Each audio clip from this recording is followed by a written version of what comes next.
partir de 2016, las empresas ya son sujetas de delitos penales. Ahora, deben responder por las acciones delictivas que pudieran cometer sus socios, directivos o empleados. ¿Cuáles son las razones por las que se puede responsabilizar a una empresa? ¿Cuáles son las medidas de prevención para evitar demandas? ¿Cómo puede defenderse una empresa por el delito de un empleado? Y para hablar de la responsabilidad penal de las personas jurídicas o personas morales, hoy nos acompañan el maestro Arturo Rojas. Él es servidor público durante 9 años en la Procuraduría General de la República y en la Procuraduría General de Justicia de la Ciudad de México. Es abogado litigante en materia penal, especialista en cumplimiento normativo en materia penal. También está con nosotros el maestro Raúl Muñoz Ledesma. Él es maestro en Administración de Empresas por la Universidad de Stanford, director en una SOFOM en el área de normatividad y prevención de lavado de dinero. Es administrador en Banca Central y Banca Corporativa. Acompáñenos para que luego juzgue usted. Hace poco me enteré que las empresas, las personas morales, como se llama jurídicamente, también son objeto del Código Penal. También pueden recibir sanciones penales. ¿Es así? Así es. A partir de la reforma integral a nuestro sistema de justicia penal, se ha impuesto medidas para responsabilizar penalmente a las personas jurídicas, lo que antes conocíamos como personas morales. Cualquier empresa el día de hoy, y es una realidad totalmente vigente y latente en nuestro país, puede ser responsabilizada, puede ser sujeta a un proceso penal y conducida a través de hasta una sanción, evidentemente, que va a afectar en su patrimonio. O sea, ¿no hay cárcel para una persona jurídica? No, pero como parte de los derechos fundamentales de los cuales goza una persona jurídica, una empresa, pues evidentemente está su libertad para ejercer actos de comercio, su libertad para contratar y fundamentalmente su patrimonio. Es ahí donde esta ley está destinada, o estas reformas están destinadas a sancionar en la parte que más afectaría a la empresa, que precisamente es el fin de la misma, la riqueza que pudiera generar. Esto es, ¿a una empresa le pueden incautar su caja, como se dice comúnmente? Claro, Paco, mira, el daño económico, las sanciones, las multas, obviamente que impactan a una empresa, ¿no? Impactan en sus resultados, pero el daño reputacional que pueden tener estas empresas es sustancial, y eso es lo que las empresas, de lo que se preocupan más en este caso, ¿no? Obviamente les preocupa mucho que ciertos individuos dentro de sus empresas pues no hagan lo que tengan que hacer dentro del marco de la ley para desempeñar sus funciones y que enriquezca la empresa a su vez, ¿no? En sus procedimientos, en sus procesos. Sin embargo, el impacto que puede tener en la marca, digamos, de una empresa, en su reputación, puede trascender inclusive fronteras, como lo hemos visto en algunos casos. El daño es enorme. Leía un ejemplo en una presentación que me hicieron favor de hacerme llegar para enterarme de esto, porque la verdad para mí, y creo que para muchos amigos del auditorio, esto es totalmente desconocido. El caso de una empresa a la que responsabilizan por la conducta criminal o presuntamente criminal de uno de sus empleados. ¿Cómo está eso? Claro que sí. La empresa puede ser sujeta de una sanción penal, sujeta a un proceso penal por la conducta de acción o incluso de omisión de alguno de sus trabajadores, de alguno de sus empleados, de alguno de sus representantes o inclusive de sus socios o apoderados legales. Cualquier conducta que se lleve y que sea contraria a las disposiciones en materia penal, en el día de hoy ya no va a ser únicamente responsable el actor de la acción o de la omisión delictiva, sino la empresa por la falta de cuidado, de control en sus procesos. Si nos lo platica con el ejemplo del chofer de una pipa. Sí, esto se puede explicar de una manera más sencilla con el ejemplo. Es muy práctico. Antes, por ejemplo, si un chofer y el ayudante conducían una pipa o un camión de refrescos y tenían un accidente en el cual probablemente resultara gente muerta o posiblemente lesionados o daños, los únicos responsables bajo el anterior sistema sería el chofer y el ayudante. Tal vez hubieran sido puestos a disposición ante un agente del Ministerio Público y más adelante procesados por un delito tal vez imprudente.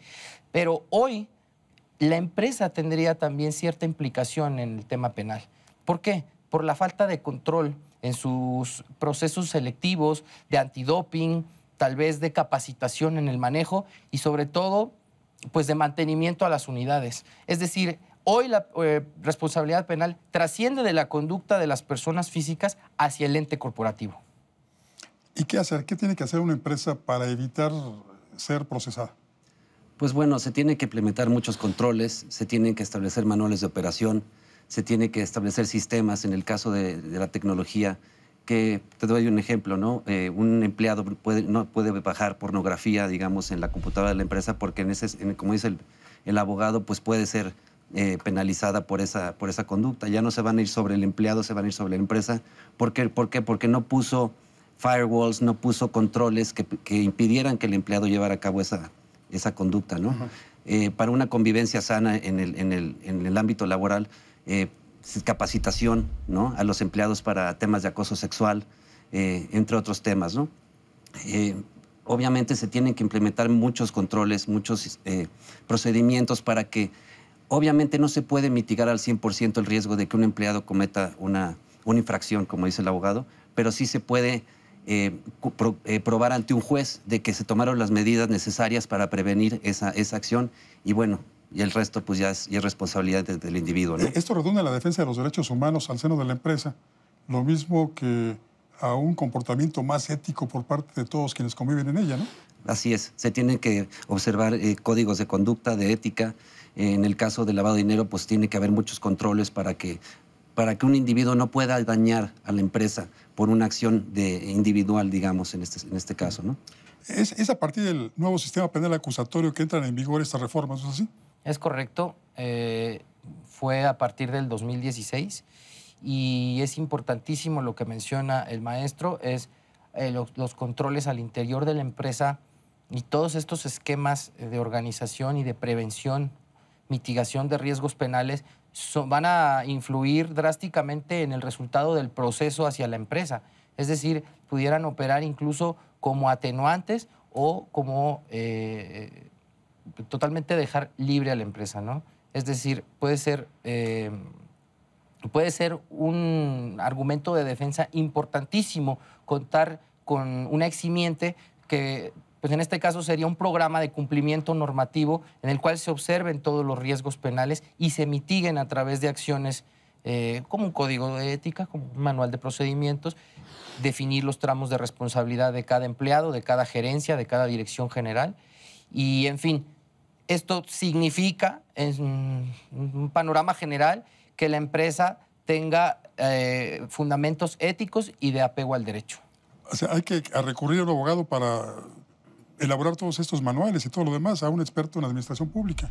Es correcto. La tendencia marca en otros países que el profesionista que más se acerca a lo más adecuado para procurar estos sistemas de mitigación de riesgos y de prevención de conductas penales sería un abogado penalista que sugiriera a través de un mapeo de riesgos penales cuáles son las conductas que posiblemente, eventualmente generarían delitos, ¿no? Y esto, pues, como que es para las grandes empresas, pero yo tengo un changarrito, una tienda de la esquina. ¿También ahí podría yo incurrir en responsabilidad penal porque una caja de refrescos se cayó sobre el pie de uno de mis clientes? En el momento que tú le das empleo a alguien, es tu responsabilidad la conducta de esa persona bajo el nuevo esquema legal. Su conducta, su comportamiento dentro del marco legal, ya recae la responsabilidad sobre ti como pequeño empresario o microempresario. Yo quiero recalcar aquí que se tiene que pasar de la mentalidad de reacción a una mentalidad más de proacción, digamos. Se tiene que capacitar a la gente, tiene que estar el Departamento de Recursos Humanos muy de la mano del Departamento Legal Y, insisto, se tiene que educar a los empleados en las empresas para que lleven a cabo esos manuales de procedimiento, que lo sigan al pie de la letra, para así proteger a la empresa y protegerse a ellos mismos. Sí, el riesgo es grande, porque las penas, ¿cuáles serían? Las penas pueden ir desde una suspensión de actividades, clausura, también pueden ser prohibiciones para ejercer determinados actos de comercio, puede ser inclusive la disolución de la empresa y pueden ordenarse en el camino con medidas cautelares, pues aseguramiento de cuentas bancarias o de bienes muebles e inmuebles. Es muy fuerte, ¿no? Muy, muy fuerte. Es la reacción del Estado para provocar que la empresa se autorregule y para que pare la impunidad delictiva de los empleados de la empresa. Para que haya un ambiente de concordia, limpieza, respeto al derecho dentro de la propia empresa. Y esa es una parte que puede explicar mejor el maestro, la parte de cómo mejora, porque el empresario muchas veces solo ve el escudo, el blindaje hacia lo penal. La gente, por lo general, rehuye de problemas penales, tiene miedo de enfrentar problemas ante un ministerio público, un juez. Pero esto tiene mucho fondo más, o sea, tiene un fondo más ético, más de prestigio. Bueno, en una empresa, como tú sabes, en un ambiente laboral sano, la productividad aumenta, la gente trabaja con mayor holgura, con mayor alegría, digamos, por decir así, en el día a día. Y eso se traduce en una economía más sana, creciente, donde se previene la corrupción, lavado de dinero, en fin, conductas ilícitas. El acoso sexual que tanto se menciona en estas fechas, ¿también entraría dentro de las penalidades que pudiera la empresa adquirir? Así es, en la Ciudad de México el Código Penal señala dentro de su articulado el acoso sexual y es susceptible de responsabilidad hacia la persona jurídica si no previó, si no previno con mecanismos de respeto a derechos humanos y un clausulado en sus contratos laborales que transfiere esa responsabilidad al empleado, ¿no? Híjole, pues son muchos temas y muy novedosos todos. Ojalá nuestros amigos del auditorio de verdad pongan atención porque de verdad un changarrito puede provocar un gran problema. Así es. Maestro Rojas, muchas gracias. Encantado. Gracias. Maestro a Muñoz, muchas gracias. Muchas gracias. A partir de la entrada del sistema penal acusatorio, las empresas, personas jurídicas o personas morales, como se les conoce técnicamente, también son sujetas de penalidades. Están sujetas al Código Penal. De eso hablaron los expertos. Pero lo que nos interesa mucho es su opinión. Así que ahora, juzgue usted. Soy Francisco Rodríguez, le agradezco su atención. Lo invito a que nos encontremos aquí dentro de una semana. Mientras tanto, le deseo como siempre buenas gracias y muchas, muchas noches.